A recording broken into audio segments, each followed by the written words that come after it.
எங்கேயோ ஒரு குக்கிராமத்துலேருந்து கிளம்பி யாரையுமே சென்னையில் யாரையுமே தெரியாமல் வந்து இறங்கி ராம் தியேட்டர் வாசலில் நின்று இந்த சென்னை நமக்கு என்ன பண்ண போகுதுன்னு தெரியாமல் நமக்கு போராடி நம்ம ஒரு இயக்குனராகி நம்ம வீட்டில் 3 இயக்குனர் அப்படிங்கிறது வந்து சம்மர் ஹாலிடேஸ் வந்தாச்சு, நம்ம ஜிடி ஹாலிடேஸும் வந்தாச்சு. GT holidays, south India's number 1 travel brand. பிரியாணின்னு நினைச்சா அது நம்ம தொப்பி வாப்பா பிரியாணி தான். வேர்ல்ட் கிளாஸ் டேஸ்ட், உலகத்தரம் வாய்ந்த சுவையில் உன்னதமான பங்களிப்பு. அவருடைய முதல் படம் பண்ணும்போது அவர் என்ன கேட்டார், எனக்கு டைலாக் எழுதி தெரியுங்களா சார் அப்படின்னு கேட்டார்.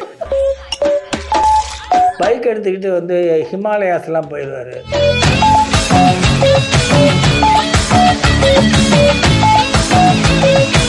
கண்ணு கொள்ளையடித்தால் பார்த்தேன். எனக்கு அந்த படம் பிடிச்சிருந்தது காரணம் என்னன்னா, பொண்ணுங்கன்னா இப்படி தான் இருக்கணுங்கிறத உடச்சிச்சு அந்த படம். ஐயோ அந்த சேலை இழுத்து போத்திட்டு அது அப்படியே இருந்து, ஏங்க காஃபி வேணுமா, சாப்பிட்றீங்களா, இப்படி ஃபெரோஸ் பண்ணா அங்கன்னு கூப்பிடுவார். ஏன்னா விஜய் படிக்கிற காலத்துலேருந்து 2 பேரும் லவ் பண்ணதுனால வீட்டுக்கு வரதுனால வந்து திரு சார்னு தான் கூப்பிடுவார், தேசிங் சார்னு தான் கூப்பிடுவார், சார்னு தான் கூப்பிடுவார்.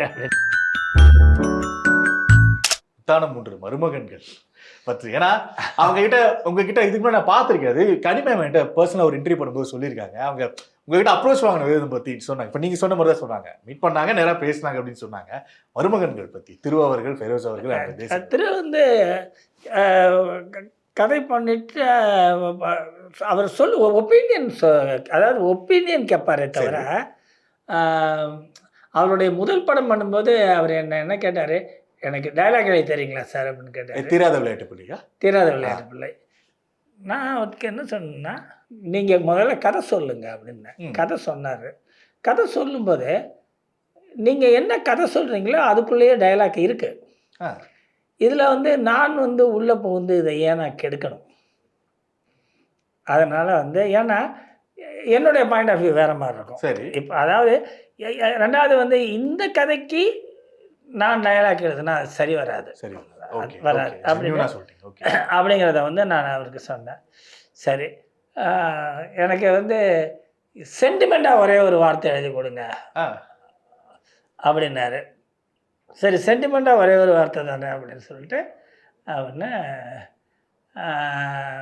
அது ஒரே ஒரு வார்த்தை தான் எழுதி கொடுத்தேன் நான் அவருக்கு. அதாவது லைஃப் ஸ்டைலுக்கு போனோம்னா ஒரு 4-5 ட்ரெஸ்ஸை எடுத்து போட்டு பார்த்து எது நமக்கு ஃபிட் ஆகுதுன்னு எடுக்கிறோம். ஒரு சில லைஃபையே ஸ்டைலாக்க போகிற பொண்ணை வந்து எப்படி ஒரே ஒரு பொண்ணை செலக்ட் பண்ணுறது சார்?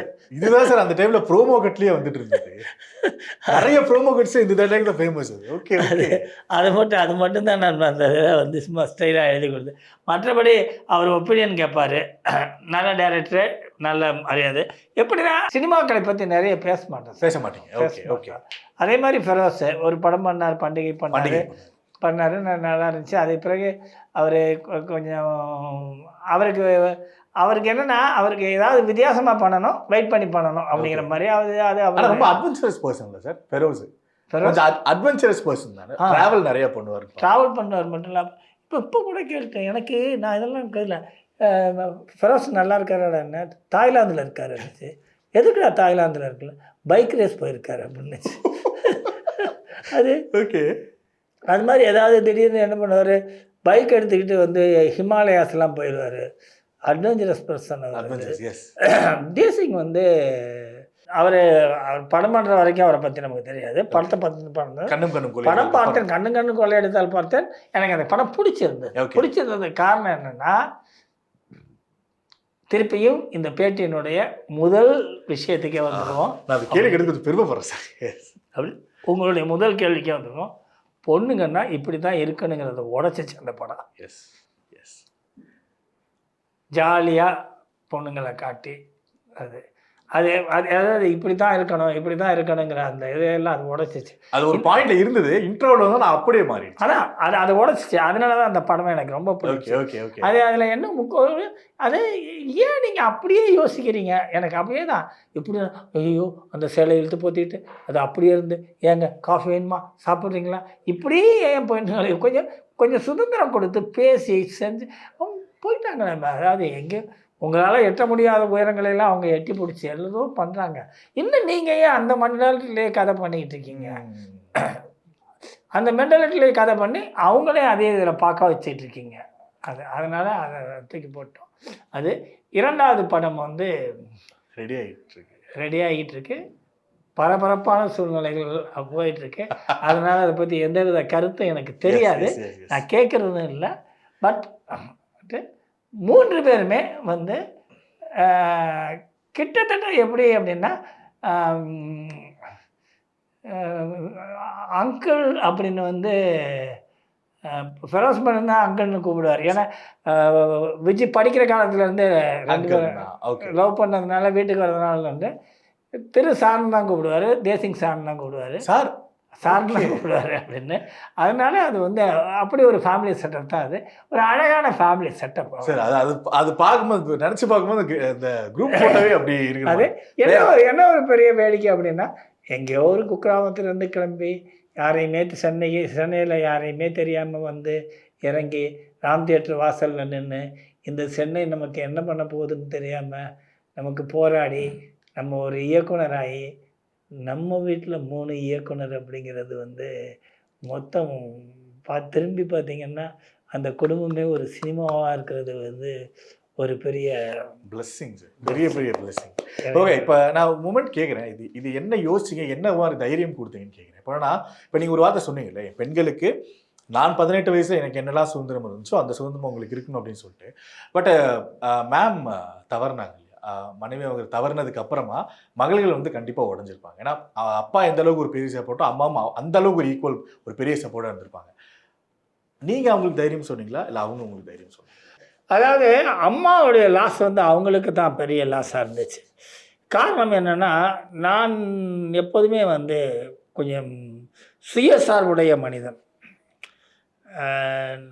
சுயசார்புடைய மனிதன் அப்படிங்கிறது எப்படின்னா, எனக்கு டீ வேணும் அப்படின்னா நான் யாரையும் டீ கேட்க மாட்டேன், நானே போய் டீ போட்டு குடிப்பேன். சரி. எனக்கு வந்து நாளைக்கு வந்து இந்த இப்போ போட்டிருக்க சட்டை, இந்த சட்டை அழுக்காயிடுச்சு, நாளைக்கு இந்த சட்டையை திருப்பியும் வந்து வேற ஒரு இடத்துக்கு போட்டு போகணும் அப்படின்னா இந்த சட்டையை உடனே துவைச்சி போடு அப்படின்னா யாரையும் சொல்ல மாட்டேன். இது என்னுடைய தேவைன்னு நானே சட்டையை துவைப்பேன். இப்படித்தான் நான் ஆரம்பத்தில் இருந்து சின்ன வயசுலேருந்து பழகி வந்தேன். அதனால் என்னுடைய தேவைகளை நானே பார்த்து கொண்டதுனால வந்து அவங்க இறந்து போன போது அவங்க என் கூட இருந்த ஒருத்தவங்க வந்து இல்லாமல் போனாங்க அப்படிங்கிற ஒன்றை தவிர பாக்கி எந்த ஒரு நண்பர் கூட இப்போ சமீபத்தில் சார் எனக்கு காஃபி கூட தெரியல சார் போடுறதுக்கு அப்படின்னு புலம்புனார் எனக்கிட்ட. எனக்கு எதுவுமே தெரியல சார், என் ஒய்ஃபு அந்த போனோன்னு கை காலே ஸ்தம்பிச்சு போன மாதிரி இருக்குது அப்படின்னாரு. எனக்கு அப்படிலாம் இல்லை. நான் என்னுடைய வேலைகளை என்னுடைய வாழ்க்கை, ஏன்னா எனக்கு எப்போதுமே இப்போ ஒன்றும் இல்லை. இப்போ கூட நான் வந்து என்ன காலையில் எழுந்தால் எனக்கு சாப்பாடு வேணும்னா நானே சமைச்சிக்குவேன், மத்தியானம் சமைச்சிக்குவேன், சாப்பாடு பார்ப்பேன், அதற்கான நேரத்தை ஒதுக்குவேன்.